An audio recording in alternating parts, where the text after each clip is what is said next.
Thank you guys so much for coming out to hang out with us live. That's right, us. I got Michael B to come join me. What's going on? Right in the middle of a drink. That's perfect. You caught me mid-sip. I thought you were mid-sip. Kind of intro.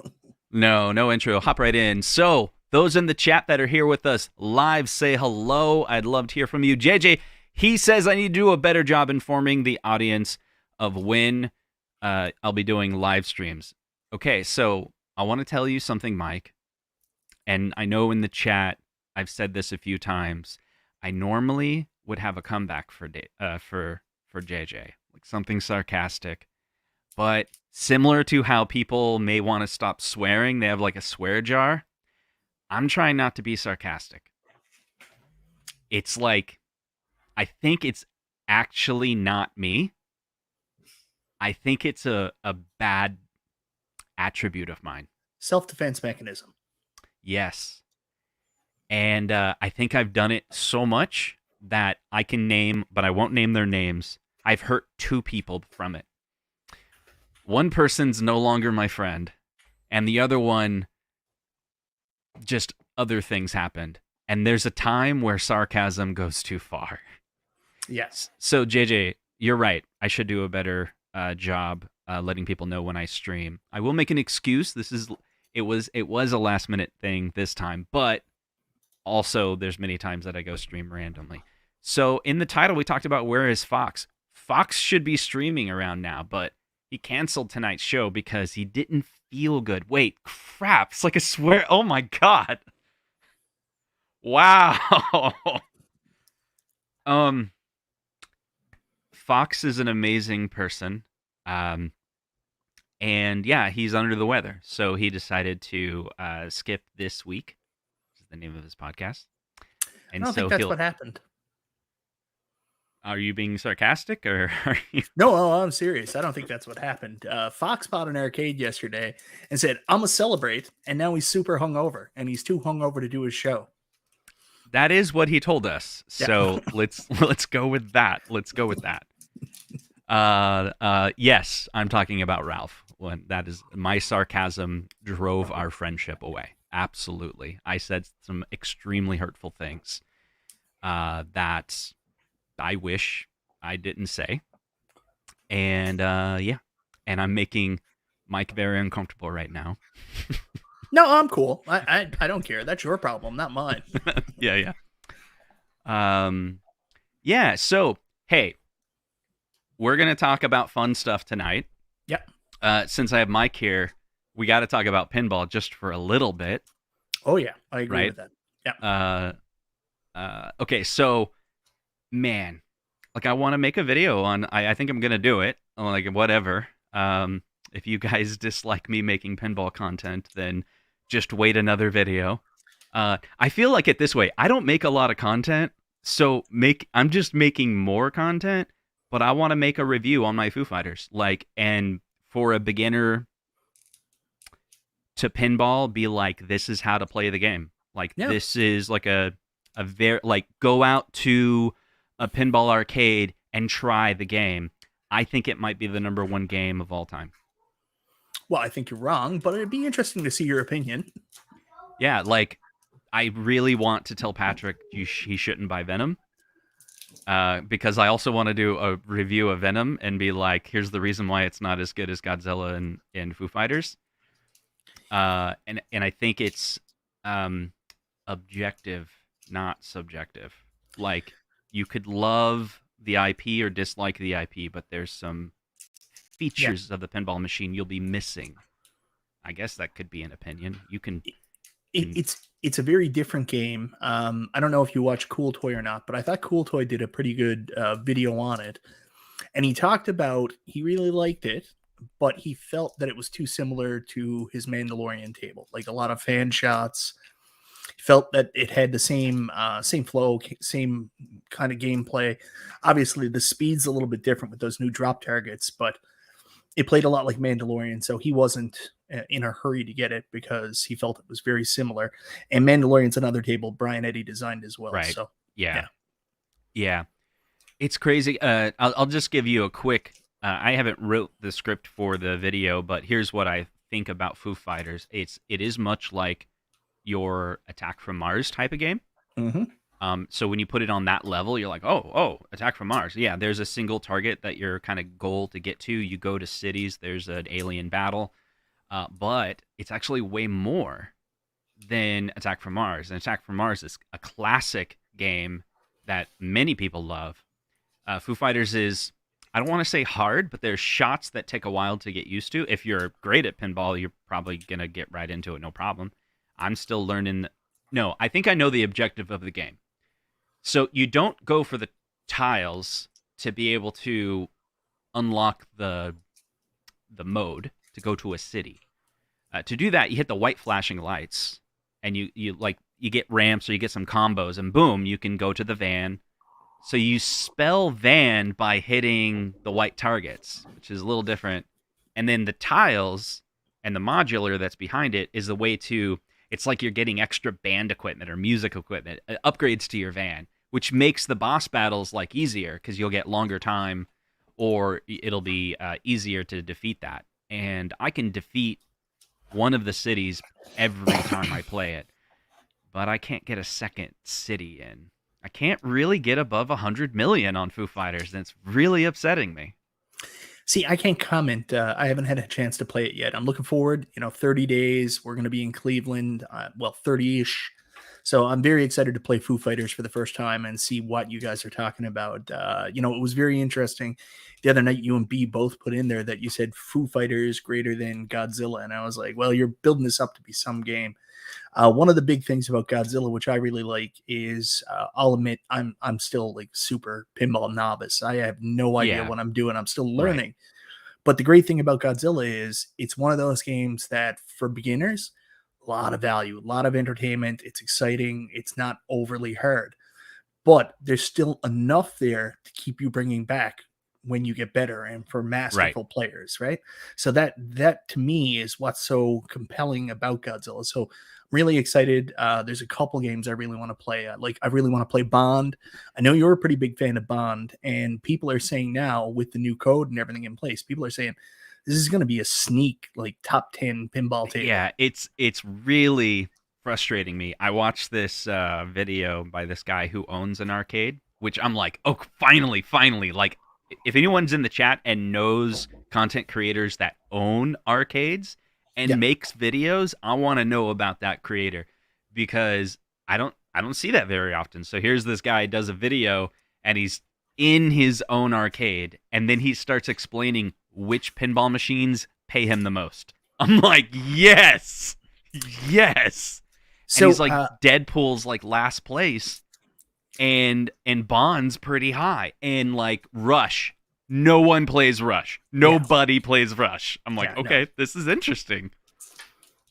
So there is a guy, I think it's called Starship Arcade or something like that. I found his channel because I was looking for reviews on the Halloween pinball game because like I still want a Halloween pinball. I can't help myself.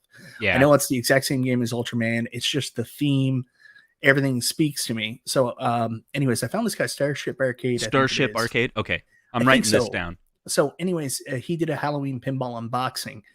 And yeah, he runs an arcade and he does videos about the games that come in and stuff like that. So he might be someone you want to pick out. Yeah, might want to check that out. Oh, console fanboy, you watch Game Dave. I love Game Dave. I talk to him every now and then. I'll tell you a little behind the scenes piece of information now. Game Dave actually wrote me when I got my Tron arcade, and he was like, hey, cool first arcade. Wanted to give me a heads up. If you've been following Game Dave, he picked up his first arcade a couple of years ago. He actually got a Double Dragon and did basically started peeling the sides off, restoring it. So also awesome channel. Awesome channel. So awesome great. Guy. Yeah. Yeah. Game Dave's like, so I got my new arcade and it's kind of freaking me out. Yeah, I don't know. That's not a very good impression of Game Dave. Oh no, he's super guy. Kevin Clausen had a super chat here for you. Speaking of Kevin Clausen's super chat, a super chat from Kevin Clausen. He says, "In honor of Fox, can you transition to the super chat?" That was very nice, Kevin. Thank you very much for the $2 Appreciate that. donation to Justin. Super chat, whatever you want to call it. There's another $2 super chat here from Console Fanboy. Yeah. I thought he was Cologne crazy. I don't know who this Console Fanboy is. I don't know. He says, "Who's the second guy?" I don't know what you're talking about. The second guy you hurt with your sarcasm. Oh, John D. Yeah. You hurt John D with your sarcasm? Yeah, I did. Yeah. I don't think you did. Yeah. I think I played a 1% role in hurting him. Nah, 0%. 1%. 1%. Okay, fine. Okay, let me ask you this. Is it still a good thing for me to, like, just not be sarcastic? Yeah, 100%. All right, guys. All right. There we go. Okay, so yes, here's my thought to you. We'll wrap up this thought about some pinball games. Oh, I thought we were talking all pinball. I'm here for pinball. No, this 10 minutes of pinball is 10 minutes of other stuff. I got some things I want to talk about. So, I realized that I may be able to add value to people's lives by making a video on Foo Fighters, the Foo Fighters pinball machine. Those that maybe don't even like the band. Maybe they don't like the band. So they would avoid even playing that game. And I would want to encourage them, like, dude, just go to the pinball arcade. Go to your arcade, play Foo Fighters, put earbuds in or something. It's a great game. And here's the thing. You said Godzilla is awesome because even if you don't know how to play it, you can sit down and have a lot of fun. Well, what if I told you how to play Foo Fighters and have fun? And people are like, this is how I want to make the video. You know how to play Mega Man? Yeah. Pretty straightforward, right? It's a platformer game. You go to the boss battle, right? There's a boss battle. Accurate. It's actually much more complex than that. You need to know the right pass. Mega Man 2 now, you don't need to know shit because fine. It's so Mega easy. Man 2. Mega Man 2. Okay. So Mega Man 2, you pick your level. Okay, Mario. How do you beat Mario, right? You get through the level, you save the princess, right? Okay, when you get to Koopa, how do you defeat Koopa? It's kind of obvious. But some of these pinball games are not obvious. And a very simple analogy, I'll be like, in Mega Man, this is what you do. That's super simple, right? In Foo Fighters, at first you're like, what do you do? I'll tell you exactly what to do. And then boom, you'll have some fun. I don't know how to beat the game, but I know how to play it to make it super enjoyable for me. So you don't think the big giant flashing lights on the board are obvious enough? That's right. Because you may not know why. You may not know why you're going for that flashing light. And there's multiple flashing lights. So which flashing light do you actually go for? That's fair, Justin. You had a bunch of super chats, and my OCD is telling me you should read them. The 360 has a great comment. If we constantly interrupt the show for the super chats, okay, fine. All about the interruptions. We'll take it. Okay, so let me make sure we got them. Really appreciate all of the contributions that are here in the chat. We says extra tip for that amazing. Oh, okay. I should have transitioned again, right? I should have transitioned again. And speaking of should have transitioned again, is Venom released already? A super chat by 360. I can't find it around town. Also, Halloween Pinball is amazing. Console Fanboy, not so much. So, so Venom is taking tours through the different gaming conventions right now. So if you're just go look where Stern is at this week, or some gaming. If it's in your area, boom, that's how you could play it. It's probably shipping, what is it, September or October or something like that to arcades. Arcades will get it first. Typically the Stern arcades, retailers. There's a lot of arcades that like they're retailers as well. Do we have a shipping update on it? I was under the impression that after the announcement, we were looking at about a month, 2 months before it actually came out. Yeah, I want to say September was what I remember them saying. Okay. But it's never, it'll show up in the arcades first, and then, people can buy, the orders are in, and then people will start getting it. And then what's cool about when people get it, then it starts to get ranked on pin side, because more people have it. So then you start getting excited. Where does Venom rank with other games? And then when 7 people have it, it'll be ranked over Godzilla, because that always happens when there's a new table. And then it'll go back down, right. like Foo Fighters. Let's see. James says, buy something on a stock at the fair. On a stick, I think he's referring to. So thank you so much for the donation. I did, I think I tweeted, maybe that's how he knew I was at the fair. So I went to the fair today, Iowa State Fair, and dude, I had so much fun. And there's some reasons why I had so much fun. I did that interview with John D. The other day at Comic-Con. Yep. That was a lot of fun. B really encouraged me to do that. He was like, we're here. Dude, turn on console kits. Do your thing. And I was like, okay. And so I walked up to John. I'm like, hey, we're going to do this interview. B pressed record, and I just turned on. And like all those questions that I asked were just out of my curiosity. And afterwards, it was one take, boom, that's it. And when I edited it, I literally just trimmed the beginning and the end, published it, that's it. Added a transition, that's it. And I was like, that was a lot of fun. And I've been doing that, walking up to random people, as oddly as it is, that are doing something interesting and interviewing them. But I don't have a camera. I'm just talking to people, kind of. I'm just asking people a lot of questions. And maybe it feel like an interview. Yeah, I got a feeling you're going to be shipped off to Shutter Island, pal. This is no, in a man. Different direction. Okay, so there's this guy that we buy these logs from at the state fair every year. He carves pigs out of logs with little tiny feet, and it's great. So I was like, hey, how long have you been doing this? And he's like, oh, 20 years. I was like, really? How long have you been coming to the Iowa State Fair? He's like, 7 years. I was like, oh, do you live locally? He's like, no, I live in North Carolina. I was like, you live in North Carolina? That's crazy. How many fairs do you go to? Do you come only to the Iowa State Fair? And he's like, no, I go to like 6 or 7 fairs. I'm like, which ones? He's like, my favorite one is this one, actually. He's like, Iowa State Fair is the best fair. So here it is. There's this guy. I'm like, are you just saying that because, like, you know, you're at the Iowa State Fair? He's like, no, there's no other state fair that has as many of these amenities, many of these attractions, as many of these, like, farm and hog and horses and all these cows. He's like, none of them comes close to Iowa State Fair. He's like, Minnesota is close, and then Florida is a lot of fun, he said.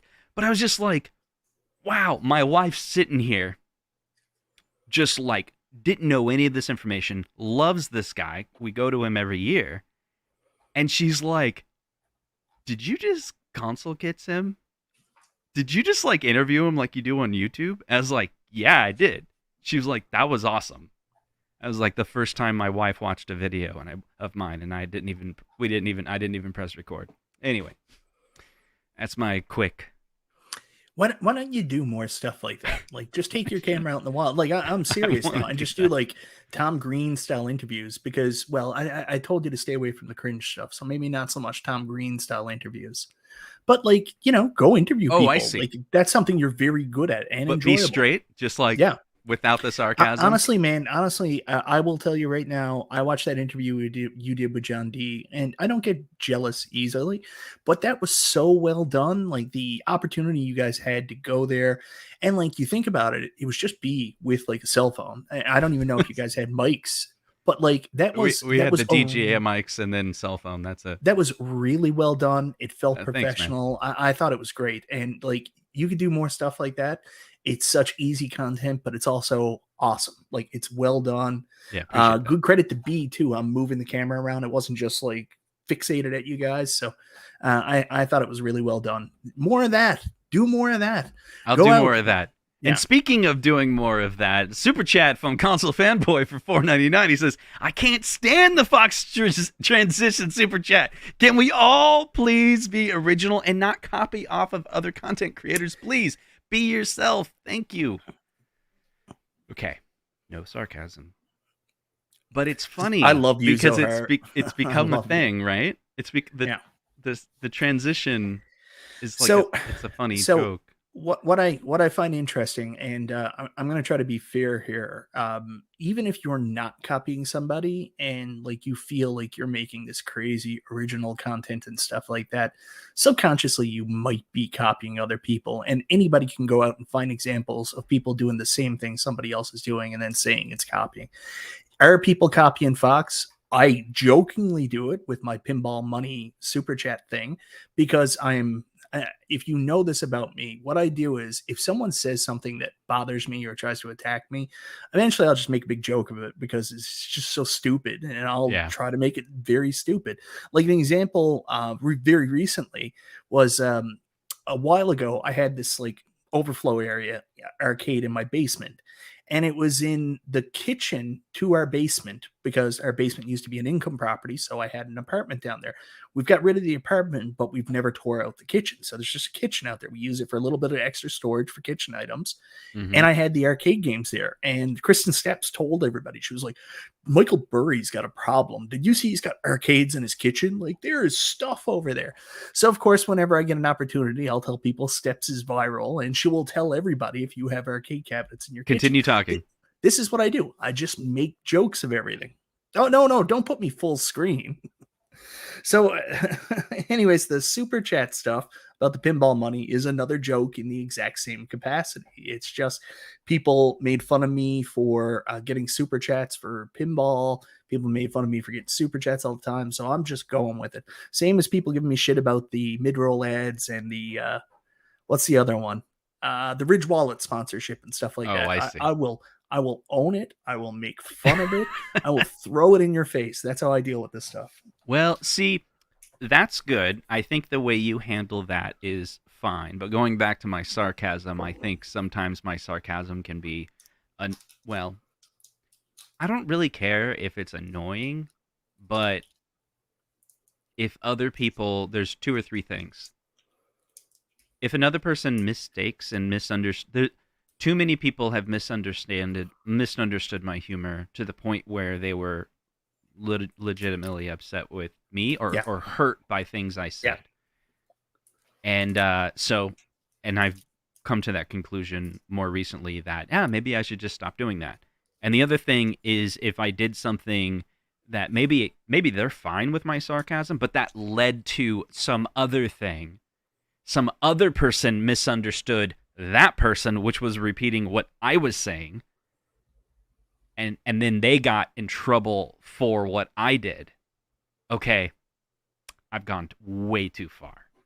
And it's this thing that we both love, The Office, and I kind of tried to bring it in real life, and maybe that's a bad idea. We grew up in the 90s. Like, sarcasm was a big thing. Like, I used it a lot. Like, there were a lot of comedians in the 90s that were doing a lot of sarcastic things. We grew up with Seinfeld. We grew up with Friends. Like, Chandler on Friends was very sarcastic. So it's in our nature. My wife hates it. My friends hate it Yeah. because it as much as it's funny, it can also come across as hurtful. And we don't see it because all we're thinking of is, where's the next joke? But like, you really got to be careful because some people are going to read it wrong. And they say sarcasm is the lowest form of comedy. Some people do. So I don't know if it is or not, but I think my wife kind of has that opinion. Jason, thank you so much for the $10 super chat. He says, good to see you around these internet parts again. Hope the band gig went well. Here's to your first 100 subscribers, LOL. So the band gig went really well. We had a lot of fun. We're going to be doing some more gigs in the future, hopefully. Right now we're just in between gigs, if you will. And finally, we got a super chat from Kevin Clausen. He says, Justin, FYI, you're doing a great job. Really appreciate you. So let's move on to the next topic. And I want Mitch Hedberg, Justin. Mitch Hedberg's great. All right. Conzeros Mike, sarcastic? No. Right. Anyway, so there's been a lot of stuff going on in the home arcade news recently, and I've been I've been thinking about it a lot. You know, what are we gonna when it comes to Arcade1up, we know Time Crisis is next. We should see it soon. Really soon, like relatively soon, hopefully. Right. There was a comment that I got on my channel, and I thought, no, it was that tweet. I think you were tweeted as well. I know I'm thinking of a comment, I'm thinking of a tweet, but here's the idea. Here's the question.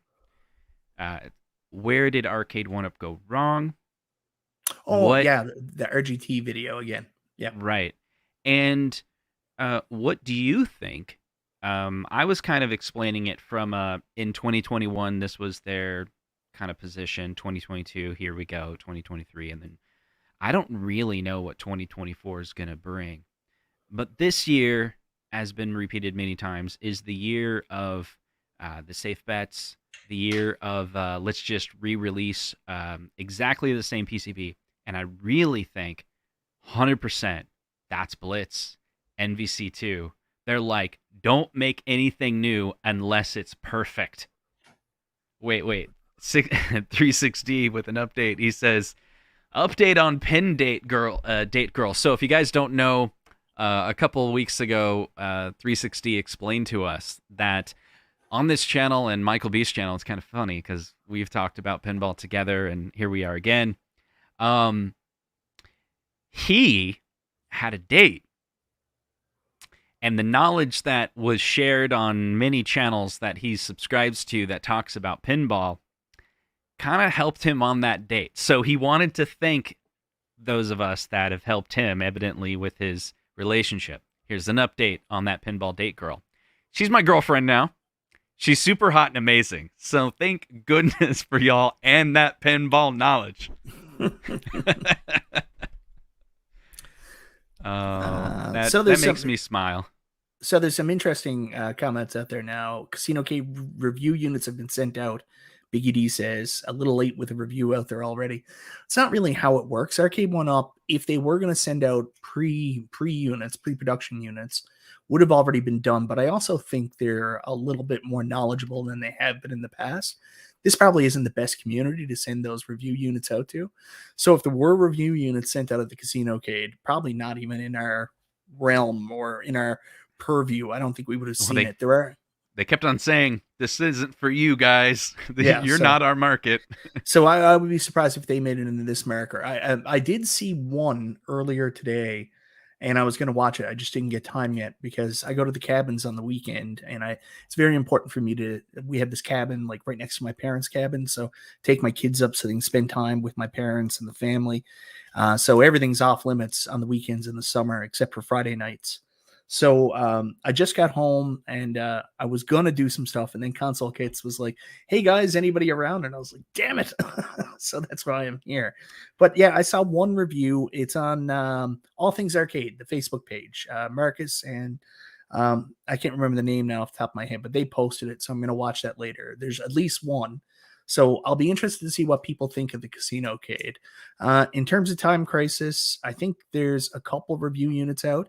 I think Big Greasy has one, and I don't mean to out him, but I think that's where that leaked footage came from the other day. Yeah, you're trying to connect the dots, right? And you're like, yeah, because there's another person who has it, which I can't say, and I know that person didn't do it. And Endless One Up says it's here. Read between the lines, Justin. It's here, and then he says Reese already has his. So Big Reese apparently has one. I can't say for sure that the leaked footage was, but expect a review from Big Reese and somebody else. Right. It'll be fun. I'm looking forward to that because when you watch the content, you'll know why that we're excited about that one. But it's one of those things where, when you're asked not to say anything, you respect that.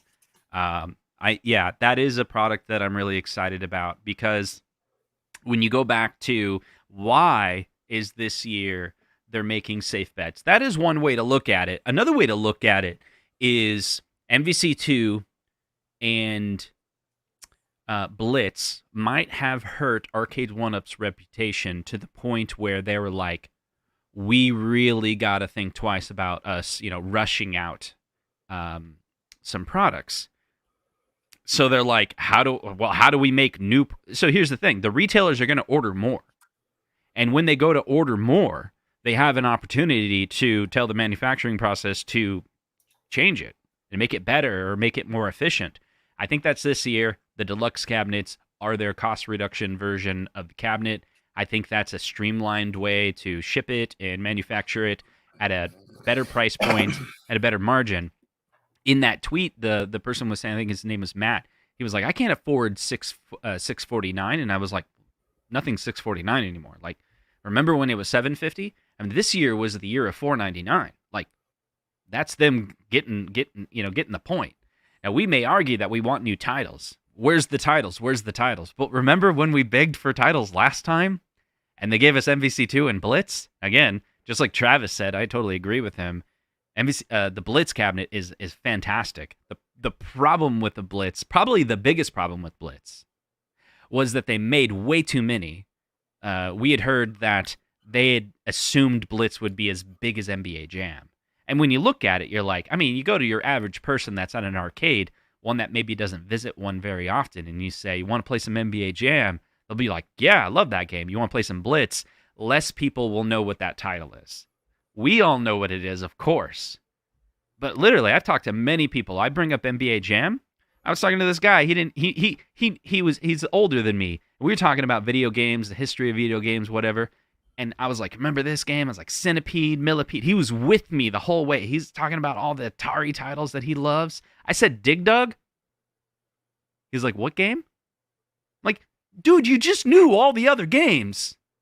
You don't know Dig Dug? He knew Street Fighter and Mortal Kombat, of course. I said NBA Jam. He's like, because we were talking about Mortal Kombat. I was like, NBA, Mortal Kombat, remember all those issues? This other guy I was with, he was talking about how he lived in Germany when Mortal Kombat came out, and it was illegal in Germany. I didn't know about that. Yeah. He was like, Street Fighter and Mortal Kombat were illegal in Germany when he lived there. Street Fighter? Like, that's what he said. Now, he could be wrong. Like, I didn't go look it up, but this is what a buddy of mine is telling me. He's from the Middle East, and he lived in Germany when he was in the 90s. And then this one guy, he's like, Blitz? What's Blitz? I was like, you remember NBA Jam? He's like, oh, yeah, I played NBA Jam all the time. He never played Dig Dug. Never played Blitz. That's just, anecdotal, just one example. But I think it's somewhat true. So they made too many. That caused Costco to just like liquidate them because it was during the holiday time. And I just don't think they wanted to repeat that. So what are we getting this year? Like, Time Crisis? What was the other one? Fast and Furious was the other one. Fast and the Furious. Yeah. So I think from an emulation point of view, like, we may not like that they made Fast and the Furious like kind of one game and split. Did they make it, or did Raw Thrills make it that way? Because my understanding, it's Raw Thrills. That's right. But somewhere at a point, someone made the decision, right, that was the case. We may not like that, but I don't think they didn't do a poor job. So, am I saying that right? I make this joke all the time, and I am 100% serious when I say this. All the people who bought Fast and the Furious, except for 19K Fox, really, really like Fast and the Furious. Like, all these comments and concerns and frustrations that the community has doesn't bother them. They still play the cabinet. They like it. So the user approval rating is very high. I made the joke Rotten Tomatoes, but it may have hurt on the demand because a lot of people saw these things and they didn't do, which is very similar to NFL Blitz, where you're not getting a one-for-one arcade experience. And it probably hampered the number of people that would have bought the title. Where they were smarter with Fast and the Furious, of course, is Fast and the Furious looks to be more of a limited release. I was told one of the big reasons it's not coming to Canada was the fact that it's a Best Buy exclusive and a more limited release. So it's a smaller production run. Right. So from what I understand, I might be wrong. Best Buy had it sold out the other day. It might be back up now. I don't follow these things because I can't buy it. So I don't check the Best Buy US site all the time. So that might have been exactly what you were saying. A little bit less. With Time Crisis, we are getting in Canada. I think that'll be a more robust offering. So, right. Earlier, some people were talking about, what about the countercade? Will we see more countercades? I think the future of Arcade1up is really unknown, and the reason why I say that, you go look last year and you look at how they did patterns. my channel, your channel, we've talked about this a lot, but this is where it's different. We say, this is what Arcade1up always does. They do it like this. And then we analyze those patterns. And then we talk about it in live streams. And then you'll go on the Facebook groups. Everyone's seeing the patterns, right? It doesn't take a rocket scientist to figure this stuff out. But now we're like, the patterns are changing, right? So I'm thinking it from a startup point of view. A lot of startups are like this, where you're like, we got to get to market. When we get to market, we're going to lose a lot of money that first year. Think Disney Plus. That's a topic that I research a lot. Bob Iger decided that when Disney Plus will come out, it would be cheap. Everyone was shocked that it was going to be that cheap. Of course, as we've seen, the plan is like, okay, we're new, we're going to get out there. I don't remember how much it was, $6 or something at first. Yeah, there's a marketing strategy behind it, and I can't remember the exact name, but it's like pricing below competition marketing. That's your initial entry point. I forget what it's called.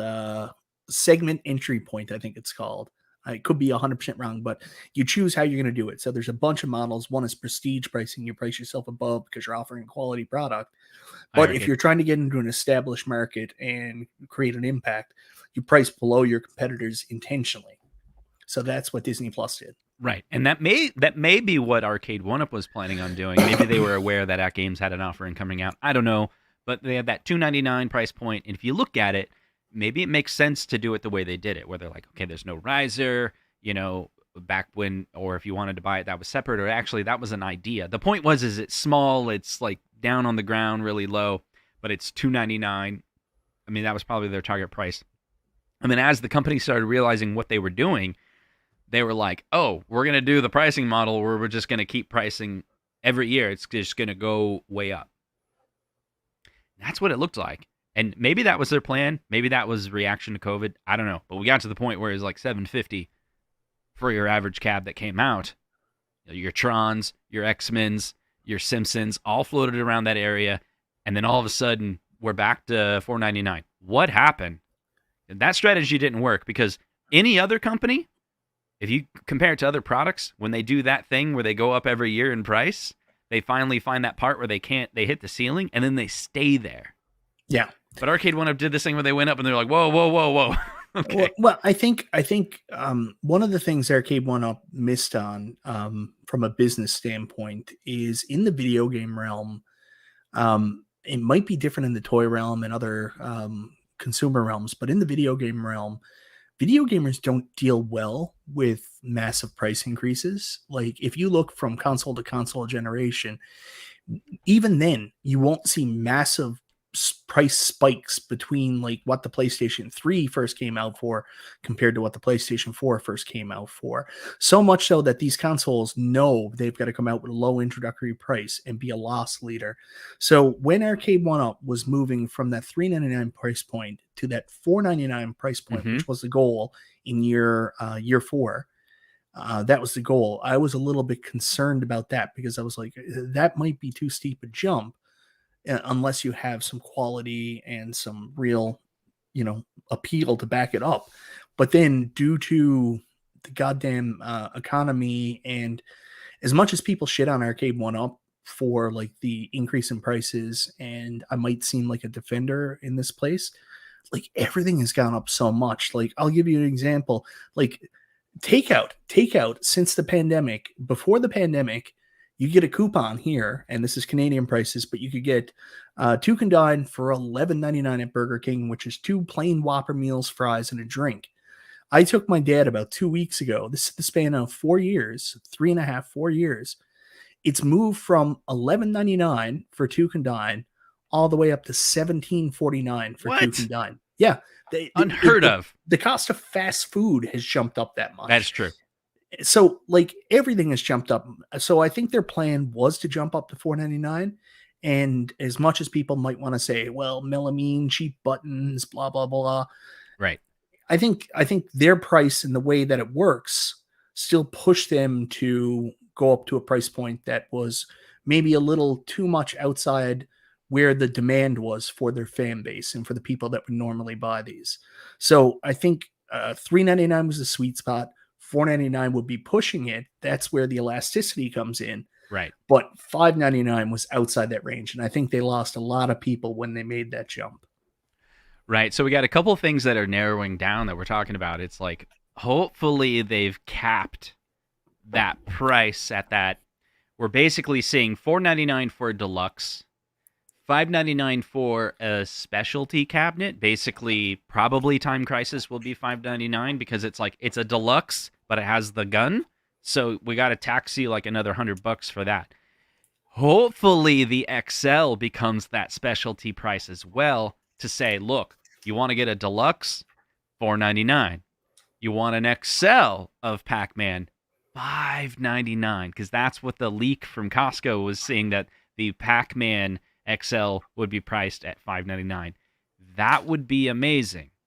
But the second piece that's difficult with all this is people want new titles. But Arcade1up is now risk-averse. Yeah. And Mike, are you hacking my stream? What are you doing? No. What are you doing? Why are you doing this? Seriously. I don't know what the you're chat's talking going to go crazy about this. Literally. 200 people in the chat just got really upset. It's all your fault, Mike. Mid-roll ads? Oh my God. I'm doing sarcasm. Crap. I love mid-roll ads. I have no problem with them. I understand why people hate them because you miss part of the conversation live. I get it. But we got to get paid, man. How else can we buy pinball machines? Look. Okay. It's probably been 15 seconds. So I intentionally pressed the add button. Mike just randomly throws it in there. But I pressed the button as a joke, and then I used sarcasm, and I actually lied to everybody. I lied to the audience and said that Mike was hacking my which he wasn't. I pressed the button, but I did that as a joke. But I see, sarcasm's not funny. Put in the chat right now, that was not funny, Justin. No, and some sarcasm is funny. Some stuff is funny. So, sarcasm money. Little Aliens at Jason. Love Jason, by the way. Jason's moderator on my channel. God bless him. So, anyways, there was something else I wanted to say too about that price point and stuff like that, but I can't remember now. Just you continue on, and it'll come. We're talking about the price point. XL might be $5.99. Mm-hmm. Hopefully that's the case. You got it? Yeah. So anybody that was looking at that Australian or German price this weekend, saying that Time Crisis was going to be $1,000, no buy. that's not it.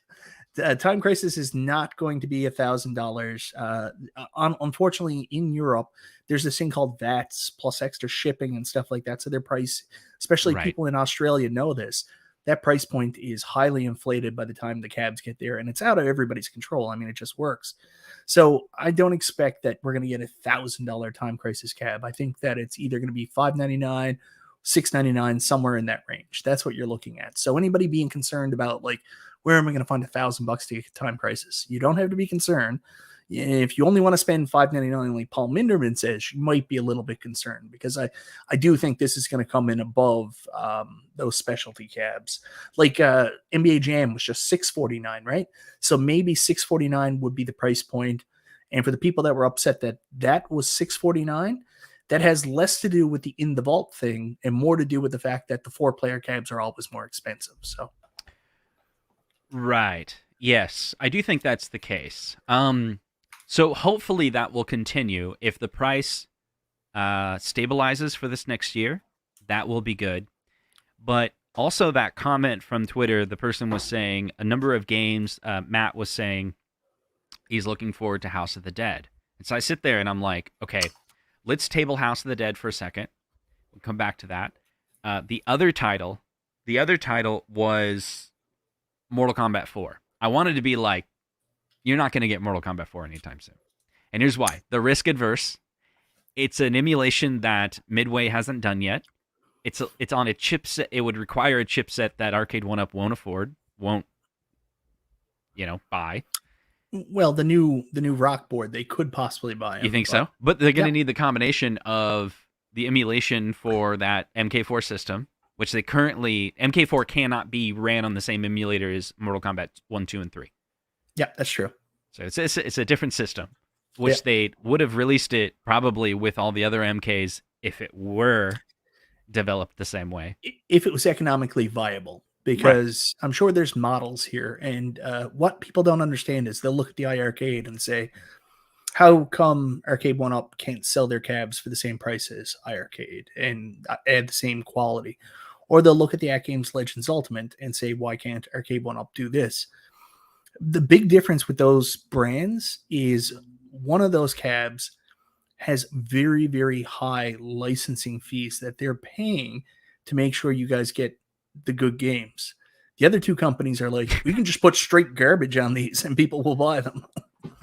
It's funny. I'm holding back sarcasm like constantly. I'm sitting here like as you're explaining, you're like, the reason why iArcade can do what they did, and I want to be like, actually, they proved they couldn't do that. If you I know. Yeah. I mean, the record.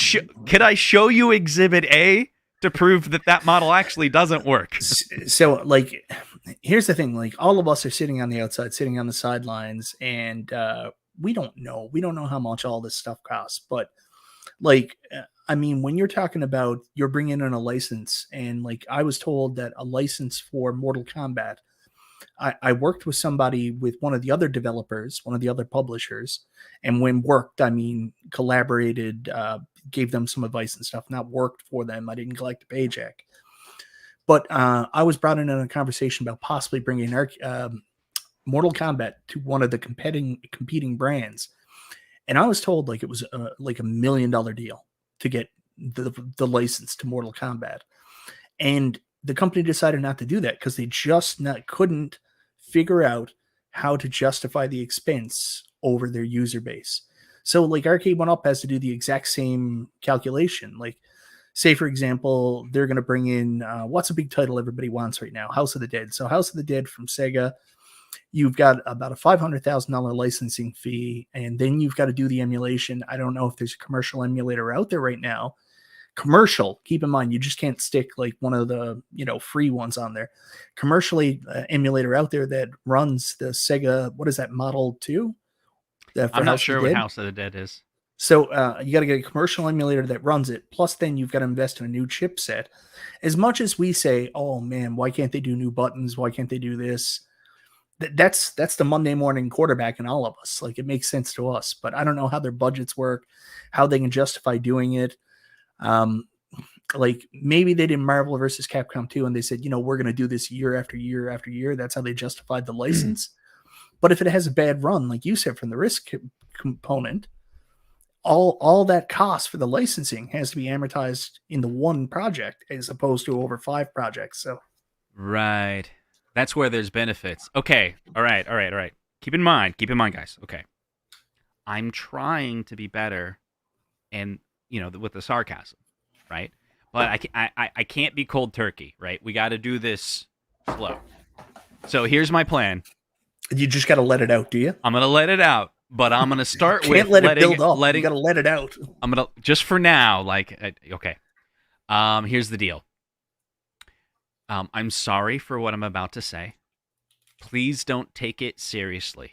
Are you talking to me now or the audience? But Cleveland Gaming Classic, I absolutely hate you. What is wrong with you? I reached out to you, and I said to you, I have over 12,000 subscribers, nearly 100% of the entire home arcade, viewership, 2 million views, right?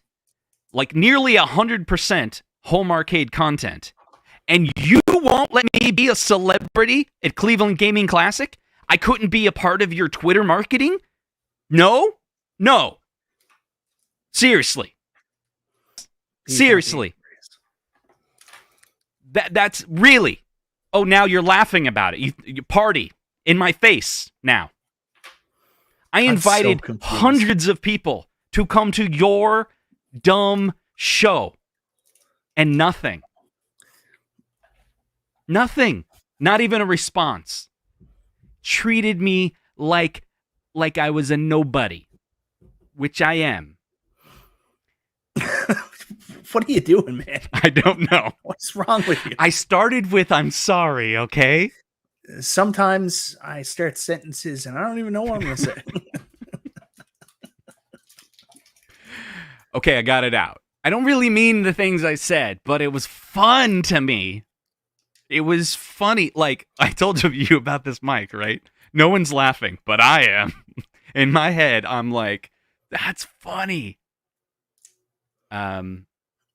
Is it? I guess it's not. Okay, for the forgiveness, 5 seconds of silence.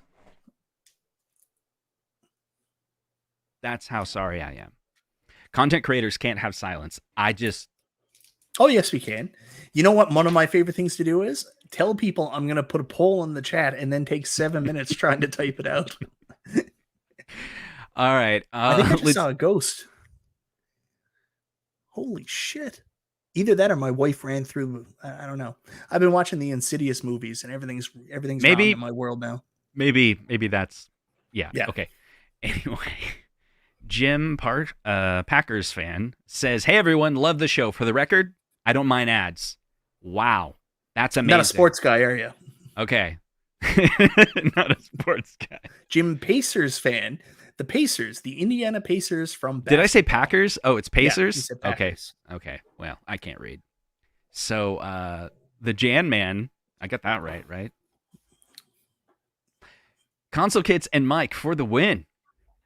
People like seeing us together. I don't know what it is. And there's some people that dislike us together.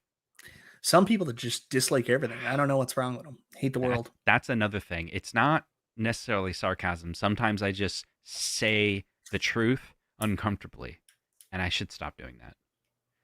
Never piss off daddy kids. Nah, you can piss off kids. It's fun. It's fun. Do you think... by the way, Cleveland Gaming Classic said, send him a PM. He's got you. So right. your tantrum worked out. Mm-hmm. But now it's too late. People are going to be like, "Oh my God, Justin Console Kits is going to Gaming Classic. Maybe it was that rant stream he did. Wow." Oh, I'm definitely clipping it. I'm like, if you ever want to be a presenter at a gaming this is all you do. This is how you do it. Let's see. 360 with the super chat. He says, "Why did John D ruin MVC1 on MVC2 last week?" That's a fair question because John is a well-known video game coder who did the update all by himself. Is this sarcasm? With his Apple computer in his bedroom. He was sitting there and he was like, I can screw everything up for everybody. Obviously, they did an update and something happened that they didn't intend to the other games while updating Marvel vs. Capcom 2. I haven't had a chance to watch B's stream because B had a tournament this morning and they were checking out. So I'll see that. I am in the beta tester program. So what I might do later, I can't obviously talk about it because I have an NDA for the beta tester program, but I might look in there to try to understand from a more technological level, maybe what happened if anybody else is experiencing it and they're working on it. But obviously, this is something that the coding team trying to help may have done something that messes it up. And this happens with all the companies. Like, how many times have AtGames done an update and then something else goes wrong somewhere? Yeah, it makes me wonder if, like, as a developer, oh, wait, that's a trigger word for some people. When I mention my occupation, that just frustrates them. I thought you were a spy, an international spy. Yeah, I guess so. What they said was...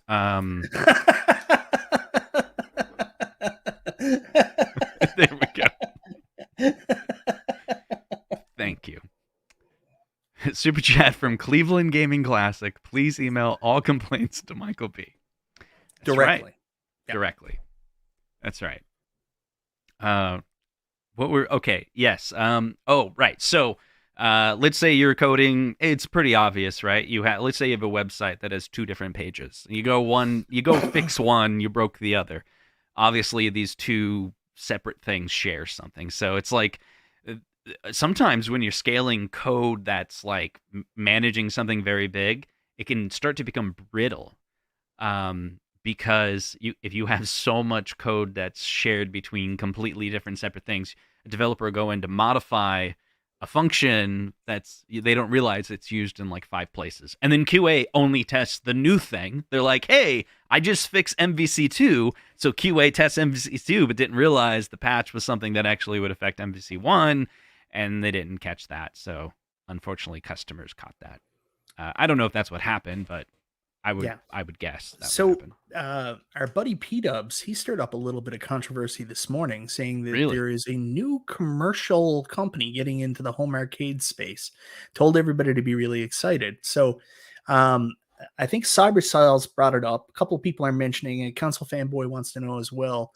I will tell you, I don't know. I reached out to him and said, what you talking about, P-Dubs? And he wouldn't tell me. He wants this as an exclusive. You know how P-Dubs is with his exclusives. He doesn't like to share. So I would say P-Dubs is at the Game On Classic. Someone was talking about it being one of the miniature ones, right? No, this is not New Wave Toys. This is a new rumor from another company. Seems like this commercial may get a little crowded in the Would it be future. Ice then? I mean, that's the one that makes sense, right? They're like... No, it doesn't really make sense because Ice is more like... what Ice is, they have that brand, Ice, which is their tables and shit.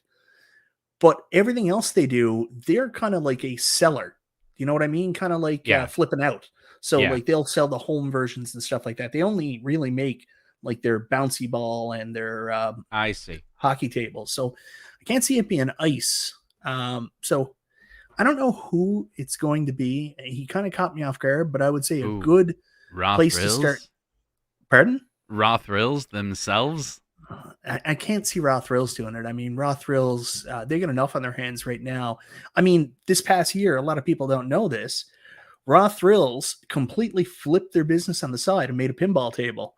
Like everybody talks about Pulp Fiction. They're like, oh man, Pulp Fiction, Chicago Gaming, which is made by Raw Thrills. Chicago Gaming is just manufacturing it. So Raw Thrills have enough on their hands. Wow. Nintendo? That would be crazy. No, it's not Nintendo. Nintendo wasn't at Game On Expo, and Nintendo doesn't give a shit about us. Here's the shirt for you. If you ever want a shirt, you say something like, man, I wish they would make a Donkey Kong arcade or something like that. My shirt is going to say, Nintendo doesn't give a shit about you and what you want. Wow. Okay, so 360 with the super chat, he says, last thing.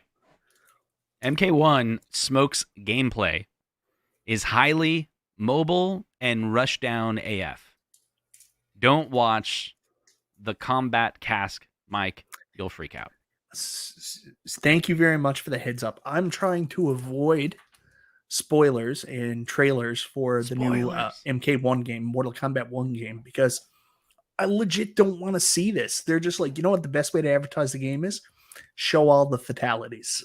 I'm like, don't want to see this. I want to do them. I want to experience it for the first time. All right. Different topic here. We're gonna do a short topic, and we'll get back to what audience wants to talk about for maybe 10 or 15 minutes. So in the chat right now, if you type in the word topic and then something that you want to bring up, I'll scroll back up and try to find you in a moment. And also hit 1 in the chat, which will make it really difficult for me to find the topics.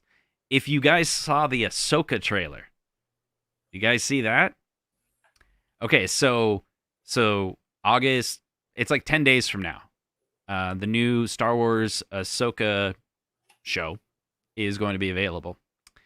And it seems as though they're kind of ramping up and trying to tease and get the audience excited. For those that are Star Wars fan, this is the first live-action show that Dave Filoni is like fully in charge of. It's very possible that he got carte blanche on this. That's some people believe that they're like, you know, whatever he wants, he's going to get, and maybe not a lot of edits from corporate or edits from, you know, whatever executives. Just let him do a show.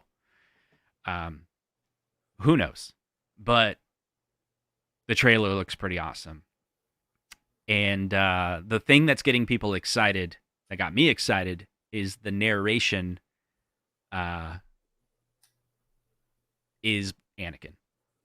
Like, you hear Anakin's voice talking to Ahsoka. So it's like, is it possible that He's Hayden going to be your Christensen's Force Ghost. actually in it. He's going to be your Force Ghost. Well, it could be a flashback, right? Yeah. So or it could be because he's going to be your him. Force Ghost. Well, the voice you hear is him training her. So So it wouldn't make sense. Can you train another Jedi if you're not a master?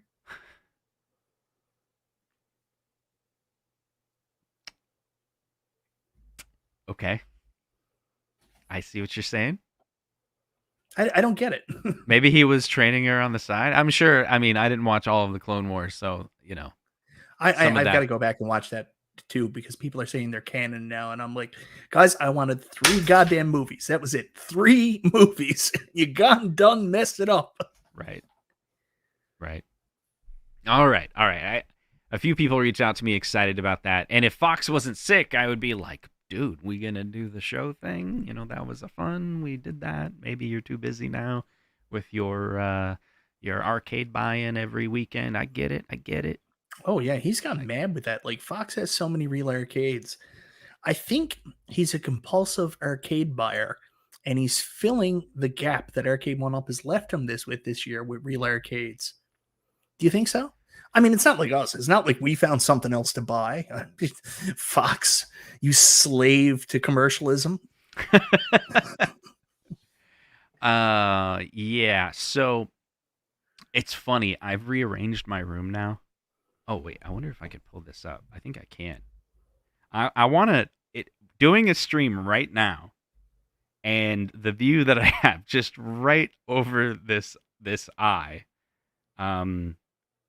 is a little different than it was before.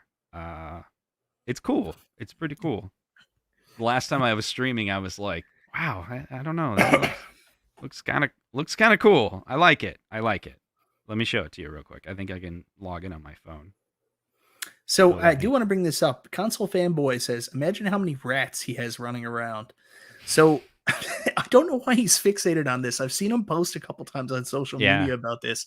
And I know Scarlet Sprites found like a rat like embedded in the wall of an arcade. Right. And I'm sure that you're going to find a bunch of arcades that have been stored in bad places and probably have rats and rat stuff in there, but I don't know. I mean, there is, okay, that's a thing. That's definitely a thing. I think, hold on. I'm like, can't be in here twice. Oh, sorry about that. All you got to do is mute the audio. You're good, man. What I was saying was that I'm going to have to, okay, let me just show the tour real quick, and then I can, because the echo's freaking me out. Real quick. So here's my view. Hey, hold on. Oh, that's the good stuff. It's all like right next to it. Hey, look, a gold. Ooh, you could sell that. Yeah. I don't know. It's the collection's growing pretty good. It's pretty epic, actually. And I'm telling you, man, the Foo Fighters is great. It's so good. All right, I will get you back in here.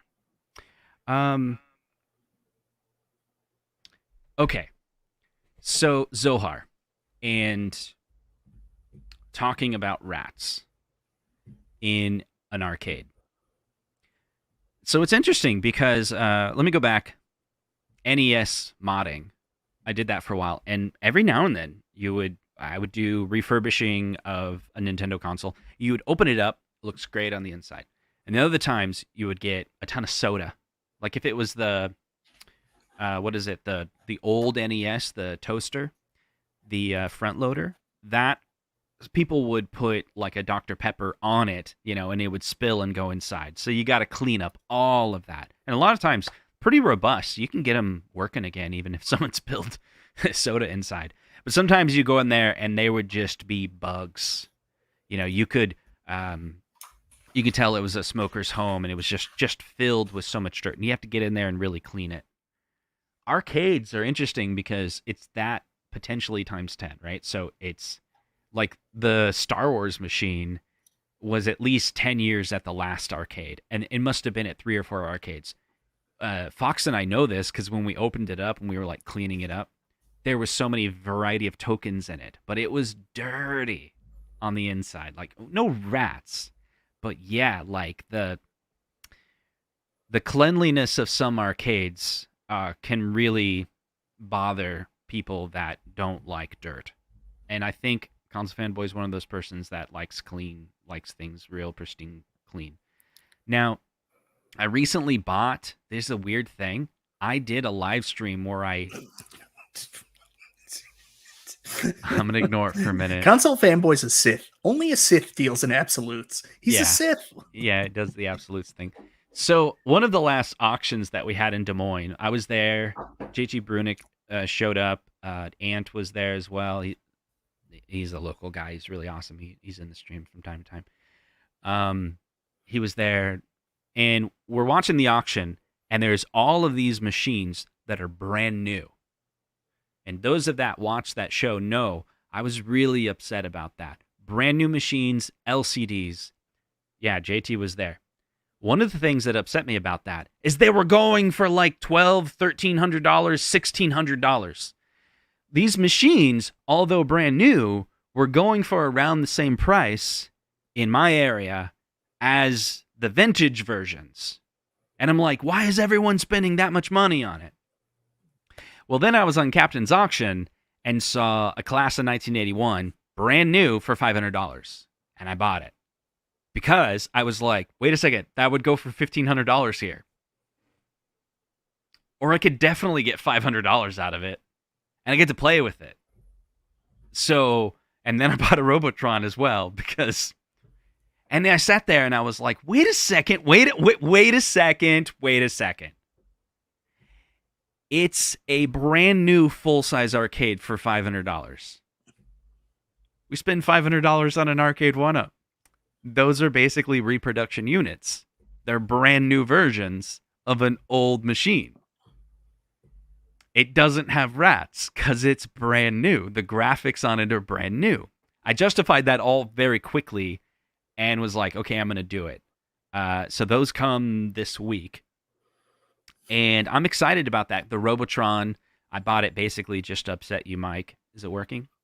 No, I'm happy for you. I'm happy for my friends. I don't have to get upset when someone has something that I would like or when they achieve something that I would like to achieve. I'm happy for people I genuinely like. It's only my mortal enemies that I would be upset about. Okay. Toxin, that's probably a good point. My replica maybe is a better term. Now, I think they have the 16-1 in it, probably like locked down to that game. But in both cases, I'm excited because I have PCBs that I could put into those machines to make them, one's like an FPGA, the J-Rock, I think it's called a J-Rock, right? And that one has Robotron on it and a couple other games.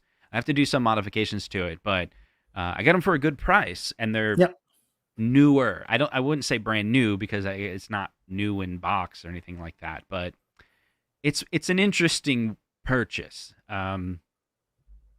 Yeah, because it's a full-size replica. So I think they're really cool. I will tell you that my love of Arcade1up is not there for the 3/4 scale anymore. I'm just not excited about 3/4 scale as much as I used to be. I have fallen in love with the XL cabs, and I would like something a little bit bigger, a little bit more robust. But then again, I haven't tried the deluxe cabs yet, so I can't really qualify that statement. But I like the XL cabs a lot. You haven't even seen the deluxe? They still haven't made it to Canada. They don't show up here till like the middle of September. We finally get Class of 81 and Pac-Man available to all Canadians. Yeah. So no, I haven't seen a deluxe in person. I haven't tried it out. But I really like the XLs, and I always said, how cool would it be if Arcade1up made a full-size cabinet? So if there's somebody out there making them, the only thing I don't like is the 16-1s, and I'm always worried that with these full-size recreations, they're going to put LCDs in them that are widescreen, and then of course they're going to put like a Pandora's box in there, and everybody knows Pandora's box is basically garbage. It's something someone puts out by the door, garbage day, to be taken away. That's what a Pandora's box is. Right, yeah. This is the one I got. Let me share the screen right here. It's not perfect, but it was $500, and so I'd already got the Robotron, and with the shipping, this is $600 because to add a second arcade, it's only $100 more to ship. And so I pulled the trigger on this one. So it's a replica. It does appear to be coin operated. Can't really zoom in. That 20-year reunion right in the front. That's horrible. A little tacky. So Oh my God. I might address. I don't know. I might address that pretty early. It looks like a banner somebody makes for their like family cookout. 20-year reunion of our family cookout. Right. And then it's got a 60-in-1 board in it. But it won't have rats. I'll tell you that. And I don't know. It looks really cool. The art looks right. It's like with the Arcade1up Deluxe Class of 81 and with the Miss Pac-Man design, where they can't move the art, like resize the art, they have to make it smaller to make it fit on the side. So we actually get the art on the side of the cabinet as it's supposed to be in the right dimensions. There's a lot of things to like about what you got there. I'm just wondering what the final product will be like, what the arcade controls feel like, and what the screen's like. But then again, lucky we now have this new option from Unico, and it's really expensive. But at the same time, this 19 and 26-inch screen opens up a world of possibilities about getting proper arcade screens instead of all these wide screens that for the longest time people have just been jamming in these arcades. They've been ruining the history by just sticking these like widescreen LCDs in there. Right. It would be really cool if, I don't know, Pixel Bash or... Let's see, what's the other one I'm thinking of? I don't know, like any of the 4x3. This one does look 4x3. I think it's got a 19-inch in it. And yeah, I'm really interested. For me, I maybe it was impulsive. You could say that, and that'd be accurate. But I felt like I couldn't lose at that $500 price point because it was like I can sell it for that easy. I could probably make money on that actually. Easy here in Des Moines, being that I've been looking for the class of 1981 in my area for a long time, and I do see them available. They're $1,500, and I don't buy them. So I'm sitting here going like, okay. And I bet in my area, like I said before, at the auction, the replicas went for a high value. So I was like, hey, I get to play with a replica, and I may hate it. And this is the new thing. Here's a lesson. There's people are asking for emotion. I don't know if this is emotion, but there's a handful of things that I've learned recently, and I've been applying this. Like literally, I'll give you an example. My wife asked me this question this morning, and I sat there and I thought. I gave her the answer, and she was just like, yes. Okay, so the idea is you have two choices, and you really don't know which one to pick. Both of them appear to have like the same outcome, like a different outcome, but like same value or something like that. If it was an obvious, like, should I do A or B, and A is like the way cooler one, you're like, oh, do A. That's obvious. Can I say something really quickly? Yes. Justin, make up your mind right now. Do you want to make more money, or do you want to make the same amount of money? Right. The Office. No. So someone told me this at this job, and I applied it at work. I was in this big meeting, and I was explaining. I let everyone talk. I was listen. Everyone was on the same page of what we want to do, but they didn't know what to do. And I'm supposed to be like the one that just we're gonna make decisions, And so at the end of I said, okay, I'm making a decision of this is what we're gonna do. And everyone's like, oh yeah. I was like, we're gonna go with option A. And I said the reason why we're gonna go to option A is it's really easy to do, and if we dislike it, we can always go to option B. And option A doesn't cost us like anything. But option B is the end game, and if you go to option B in this scenario, it's really hard to turn around and do option A. So the point is, when faced with a choice, and my wife's scenario was like, should I bring this water bottle or not? I don't know if I should bring this water bottle. Should I bring the water bottle? I'm not really sure, because they have water bottles there, and I may want to buy that one. But if I don't want it, because it's a souvenir cup. It's actually a souvenir cup. She had to bring our souvenir cup. It was like this. She was stressed out. People get stressed out over simple things, right? And I said, let's bring the souvenir. Let's bring it. Because if we don't bring it, then we won't have the option. And I was like, so this is what we'll do. My daughter does dance. We got to go do the dance thing first anyway. She's got a bag. It's actually luggage. I was like, we'll put it in there. You go see what the bottle looks like. By the way, they were crap, so we didn't buy one. And then, but the idea was, if they were better and you want the new souvenir cup, then we buy the new souvenir cup. And when we go back to the car, because we have to go back to the car anyway, we'll just have the extra cup, the cup you don't want, and leave it there. She was just like, yes, this is the answer. It doesn't work every time, but it's this beautiful thing. And so I applied that same concept to this Class 1981. I was like, I can buy it for $500. I may not like it. I may want the real one eventually. But it's $500. I can totally sell it for $500 if I dislike it. So I get to play with it, and maybe I'll even make a profit off of it. If I put it, I can put it at the auction locally and just see where it goes, you know. Same theory I had when I purchased my Dungeons and Dragons pinball. It's a really good price. I could play Dungeons and Dragons pinball, and you know what? I could probably sell it, maybe even make a profit. So that's, what I decided to do. Before we do anything else, Justin, I just want to subtly transition into 2 super chats from Console Fanboy that he seems to be getting very upset about. You can't handle it, right? No, it's not me. He's getting upset. Okay. All right. Console Fanboy super chat. He says, I'm just saying rat urine and rat feces can kill. It's dangerous, and I'm just trying to protect the community. Get a 1-up instead so you don't die. So funny story, before I got rid of my arcade downstairs a while ago, I was really trying to make room. So I was moving stuff around, and I actually lifted up my Pac-Man legacy cabinet before I decided to sell it because I had already had the other Namco legacy from last year, the Pac-Mania one. I lifted it up, and I did in fact find this poor little dead mouse inside, like underneath the cabinet that got stuck in the riser. No way. I was heartbroken. I was like, poor guy probably died of fright because he couldn't get out of there. So I think what he did is like he snuck into my house and then jumped in, but then couldn't find his way out of the riser and just died under the cabinet. Broke my heart. Well, there you go. There you go. That's what you get for having a riser. Mm-hmm. Risers kill people. Risers kill. See? Console Fanboy didn't consider that one.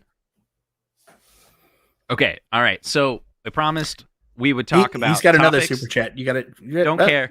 We'll get to it. More important, I asked the audience at the top of the hour, give me some topics. We're going to talk about it. First topic from Pinball Cabs. Let's talk about pinball. Yep, I like it. Okay, let's do a 60-second about pinball. Top 3 pinball games. Michael B., go. I've got a limited history, so I mean, some of this is based off among your. From what I've played physically, my top 3 right now are Godzilla's number 1, Attack from Mars is number 2, Medieval Madness is number 3.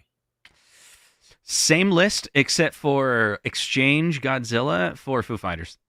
Ooh, I haven't played Foo Fighters, so I can't comment, but that's hard to hear. And I'm telling you, it's possible that you might go. I'm going to throw this out there. Foo Fighters is more like Attack from Mars than Godzilla is. Okay, interesting. Is it because of the aliens? Yeah, it's the aliens. Yeah, I thought so. All right, topic. Virtual pinball. Top 3 virtual pinball games. That's hard. I can't like, what are we saying? Like virtual as in Pinball FX? Probably. Or are we talking visual pinball? Let's go with Pinball FX. Oh, my top 3 Pinball FX tables are Attack from Mars, Medieval Madness, and I really like Indiana Jones, the Pinball Adventure. Okay, I'll have to check that one out. I haven't really got into. I'm like almost never play virtual pinball. Well, you have 6 pinball tables in your home. Well, 5. Sorry, is it 5 or 6? 5. You have 5 real pinball tables in your home. Guess what? Lot to play. Guess which one I play the most. Which one you play the most? Star Wars Episode 1. No. Oh, interesting. It's Foo Fighters. Yeah. Now it's Foo Fighters. It's the only pinball I play every single day. Like, I didn't play it when I went out to B because I was in a plane. Jurassic Park is probably the one I play the least, but I love that game. It's just, I'm at a point in the game, it's like I'm stuck. I'm focused on chaos, and I just have a hard time spelling chaos. As you know, I'm not very literate, and just that O gets me. That O gets me, and I probably need to move on and be like, fine, I'll skip that and come back to it. There's certain shots in pinball that I have difficulty getting, but there's other shots I can do really well. So I need to work on. Okay. Topic. Sarcasm. What is the best sarcastic joke from The Office? I'll widen it. What's your favorite type of sarcasm, Mike?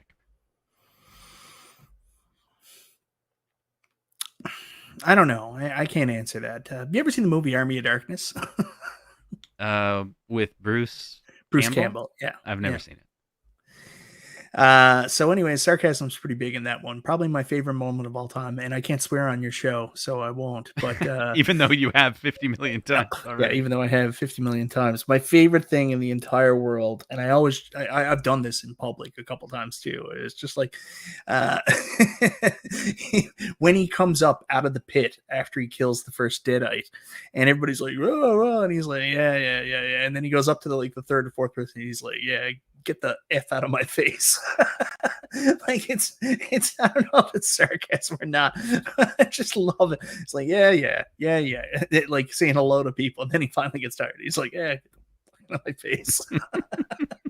Every time I see that line, I die. I'm like, oh, wow. I can imagine doing that in public. So much so that I have done it several times. Wow. Yeah. So my favorite type of sarcasm is I enjoy being sarcastic, but it makes me sound stupid. Okay. You do. Nostalgia does it a lot. Who's Suzanne Sanders? What am I thinking of? Suzanne Summers. The other day. Suzanne Summers. Exactly. The Who. Yeah. Like nostalgia. Like, I don't know what you're talking about. Or he's. Yeah. I don't know what that guy sometimes. It's very hard to have it's very hard to be in a situation, I will tell you this now, in a situation where you are trying to have real conversations with people and discussions, and then nostalgia's in there because he has this like kick where if he feels like he's not part of the conversation, I don't know if it's he's uncomfortable or he just does it to mess around. But like you'll be having a serious conversation about something everybody's engaged in, and nostalgia just start throwing random points out there. I don't know if it's to get attention, to mess with us. I don't know what it is. To get attention. To get attention, yeah. Yeah, for sure. Okay, next topic. Lang says, Chris, AtGames at Cleveland Gaming Classic, what are you hoping to see and play? I'm really hoping they bring both the ALP 4K and the ALU 4K so we can check these out in person. And I hope they've got some of the new software up and running for it, because here's the crappy thing. If they bring the new stuff, but it doesn't have like 4K capabilities already, you get no real benefit out of it, right? So if Pinball comes there, I hope they've already updated their Pinball library so it does play 4K 60 frames per second. That's what I want to see. With the ALU, it's tough because like the only new licenses we know they're going to get is Killer Instinct and the Rare games. So it'd be great if they had those ready to go. Sure. Otherwise, like if they say all of our current listings of games or our new games are all playable at 4K 60 frames per second, you're like, great. I'm going to play Space Invaders at 4K, 60 frames per second. Hold on. I don't think they'll do it, but I've been following. There's two companies that are coming out with, so it's the RetroTink 4K is coming out, and then there's another one by, I think it's Dan's project. He's kind of in a group. Can't remember the name of that product. Anyway, the pictures on Twitter are just insane. We're talking about 4K HDR scaler. Yep. That will take a component HDMI. It has HDMI in. You can actually do HDMI in, HDMI out, and you can add scan lines. The scan lines on Twitter. I'm gonna pull it up because it's like I can even share screen for Twitter or X or whatever we're supposed to call it these days. And it is mind-blowing how good Zohar, who not Zohar, Voltar. Let's just split the difference and call him Zoltar. Zoltar, right? Yeah. He said that this is it. We finally have real the closest thing to CRT simulation on an LCD. Oh well, if it does that, that'll be very, very cool. Very cool. So we'll see. Yeah. If people are getting it, and they're trying it out, and there's some review videos coming out, and it looks good. It looks like, or the people that are saying how good it looks, they're saying, and I trust them. Like RetroRGB, he's saying that this is super high quality. And both companies actually. So I bought the very first RetroTink when it came out, and I used it, and I was like, this thing's not that great. And I never ever bought another one. Really? Well, that was the 2X, I'm sure, right? I'd have to go back and look at it, but I thought it was not great. I didn't think it really did anything. Yeah, I think the RetroTink, the first one, a lot of people weren't like super excited about it because it was like 2X, so you're going from 240 to 480, and you're like, okay, cool. But like Jason, he's got the 5X. I got the 5X. 5X is mind-blowing. That one's good. But now they're coming out with the 4K version. Anyway, going back to Legends Ultimate, it's interesting because the RetroTink is taking a Mister or taking original hardware, scaling it up to 4K, lag-free in that scale, because it itself will do lag-free or extremely low latency, and then when it goes into your television, it's going 4K, so the panel is just like, cool, I'll take you straight as is. I'm not going to take you through a whole bunch of processing. Hopefully most TVs will do that. So there's no protection. Like it's basically the TV's raw dogging it. I guess if you want to say it that way. I mean, that's one way. See, I don't need to use sarcasm to make people uncomfortable, Justin. No, you don't. You don't. Okay, I couldn't share the screen, but ProPixel is who you want to follow. And he's okay. So this is, I think I can show it on my phone, like on the screen. You'll see it. So the first thing I'm going to show you is without the filter. Okay, this is just the game itself, RetroTink 4K, just without the extra filters. Okay, No, it's gonna suck. Okay, so check that out. That's without any filters. Okay, and then this is with the CRT filter. Ooh, that does look pretty. Yeah, like doesn't it look like that's a picture of a CRT? You're like the blooming effect, like because 4K HDR, they have the granularity to be able to be like this exact pixel is like shaped slightly different than its neighbor and its other neighbor, and it's like to really create that there's like an amp in, or you know what I mean? It's like there's this brightness that's blooming. I don't know how to describe it. I don't even know if anyone's figured out the best way to describe Is it like a blooming onion? I don't know. Awesome blossom? It's you want to split an awesome blossom? Awesome, exactly like an awesome blossom. Okay, so I have to read Console Fanboy's super chat, otherwise, this is my line that I like. Remember that movie? What's the movie? You have to give me more than just saying it's a movie. That's not a good enough hint. That's like The Wedding Singer. We got to cut the cake, or the fat guy is gonna be really upset. I got to read Console Fanboy's super chat. He's gonna lose his mind. Yeah. He says, "I am a Sith Lord, Mike. Episode 3 was the best Star Wars movie. I rooted for Anakin to turn bad. I cried when he did because I was so happy." Oh, I can imagine Zohar when all those younglings were killed. He must have been so excited. None of that's real. There's no way that I've met him in person, and I will tell you, he is 100% a keyboard warrior. Not a 100%. Sith Lord. So No. here's the thing. I don't know why Padme would be so surprised that he killed all the children, because he also killed all the children from like the desert people too. Right. That is true. He's a children killer, even before he was Sith. That's fair. I killed them. I killed them all. Yeah. Every Anyways, one listen, of them. my wife's calling. She wants to go to bed. I told her, I Okay. said, I'm going up to do a half-hour show with Justin. All right. That was an hour and a half ago. All right. We'll wrap it up right now. I sent you a cover song of Ben, the Rat Song by MJ. What? Okay, hold on a second.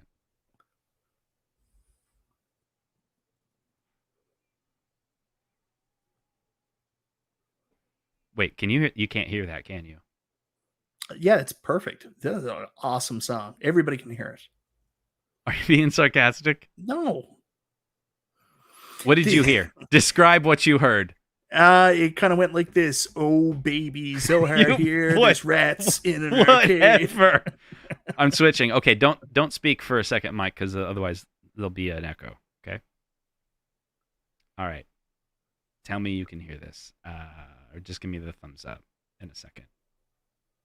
Oh, come on.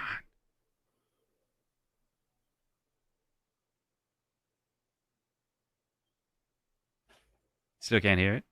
No. Oh my God. I'm sorry, Zohar. I can't play it. Seriously? It's a piece of junk. This is like the worst thing ever. I know what's going on. Sorry. I know Round and Round by Rat. I listened to that earlier. It is working now. I have to turn it up. Okay, guys. Here it is. I just had to turn it up. No more. We both found what we were looking for. Been that friend to come by you.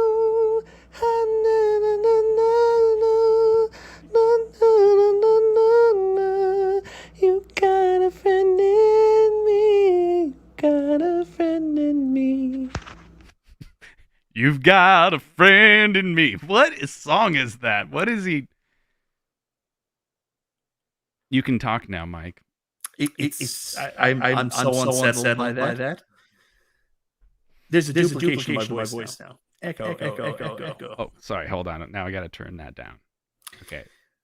So this past weekend, I watched Insidious: The Red Door. And one of the creepiest thing in the first Insidious movie was when the demon used to take the guy. He had this like lair and a torture thing, and it was Tiny Tim's Tiptoe Through the Tulips. And I thought that is the creepiest song of all time. Like I hear that when I think of creepy things. That's now been replaced by what Zohar has just put in my brain. All right. I think that's good. We can end it there. Thank you, Kevin, as well, for the joke of what was Batman called as a child. Lil Wayne. Very good. I will say I'm gonna try to. If something excites me, I'd like to end the show with my pick.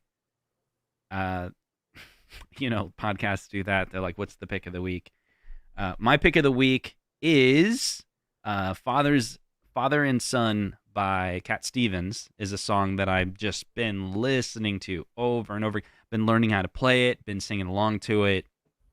It's a great song. So go check out the Cat Stevens "Father and Son." Do you know what song I'm talking about?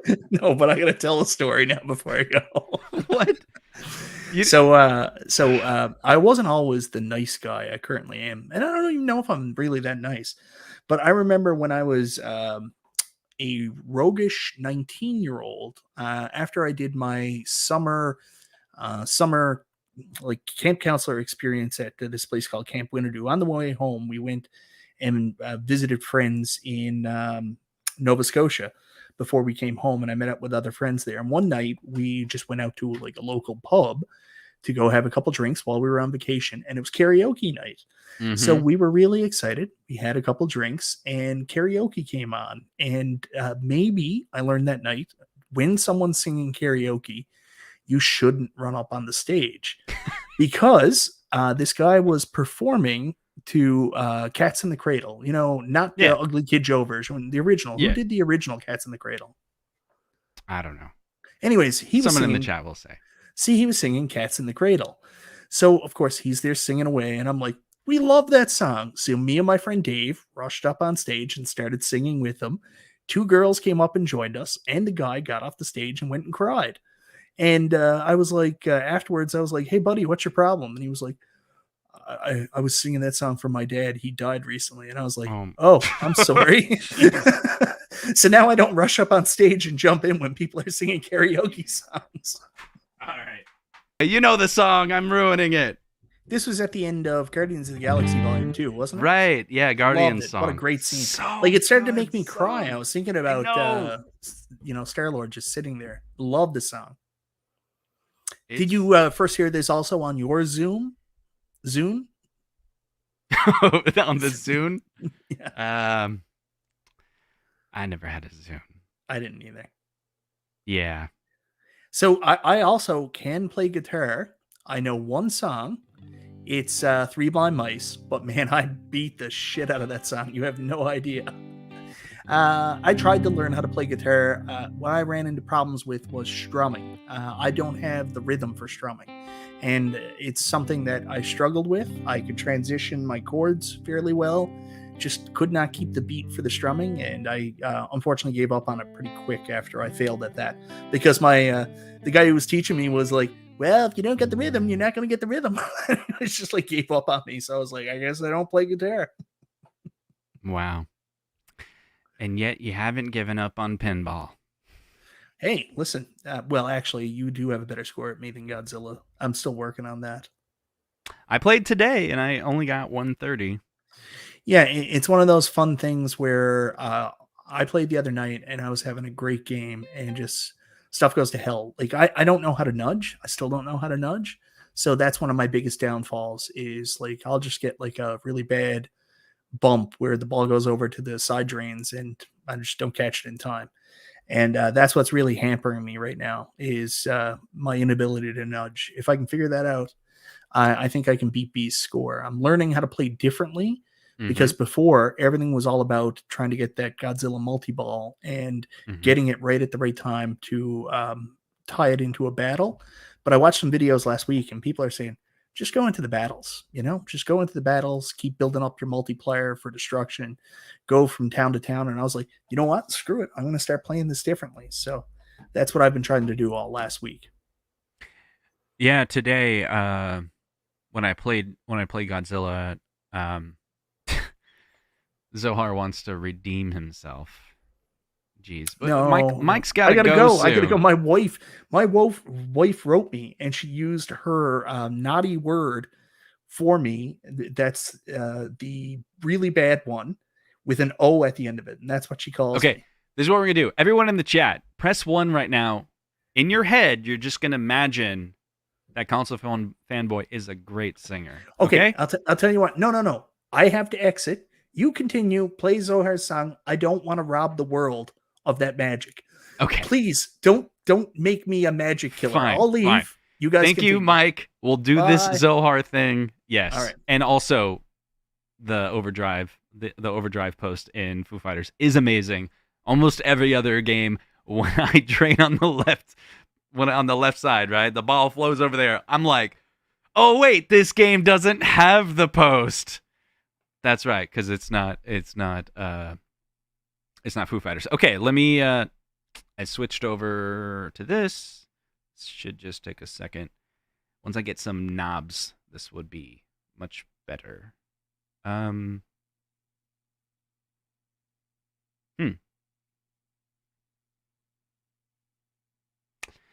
Anyway.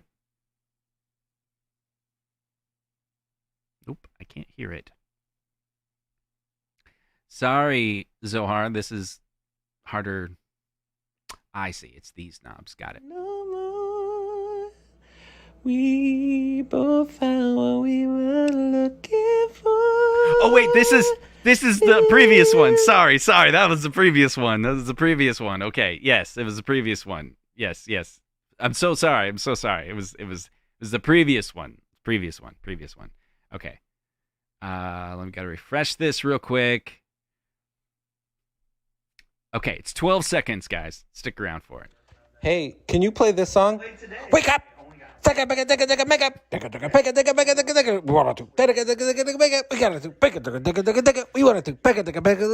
gotta do. No, I can't play that song.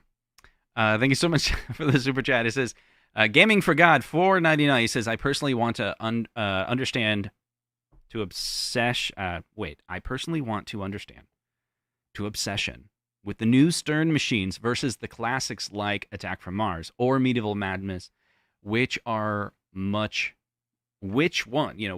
are best, better pinball machines. So Gaming for God, let's see. A good game is a good game. I have access to an original Attack from Mars in my city and the remake. So there's an original one that was made in the 90s, and then there's one that came. This one I think was made in 2016, 2017. Both of those are amazing. The Attack from Mars game is great. It's very inviting. I've had friends that I would show Attack from Mars to that are very new to pinball. They were just at an arcade, friends of mine. I showed up there and I was like, oh, you're here too. And they don't play pinball games typically. And I got them all loving Attack from Mars. I was just like, hey, let's go to this game. It's really great. They play it. They're just like, whoa, this is like it's like they just didn't try it. Okay, so a game that's very inviting will do that to you. It's very obvious that the target is in the center. And I just tell people, aim for that. And they surprise themselves on how they can aim at a center target. I think that could be one of the reasons why it's an appealing game. But as you continue to learn the game and grow the game, then, you continue to love it. Stern games, there's certain newer Stern games that people complain are not that good. So it's not like Stern has a hit on every single game. But I think they've learned through the process of developing, the process of figuring out what the audience wants, what their customers want, what the barcades want, what IPs they want. They've developed a pattern of coming up with great machines. But what goes into liking a game can be a variety of things. The actual gameplay, the IP, the nostalgia, nostalgia could play a piece in it. So I think I kind of ran out of things to think about there. That's why I hesitated. But yeah, so I wouldn't say necessarily the newer Sterns are better than the classics, but they continue to make great machines. What do you guys think down in the chat?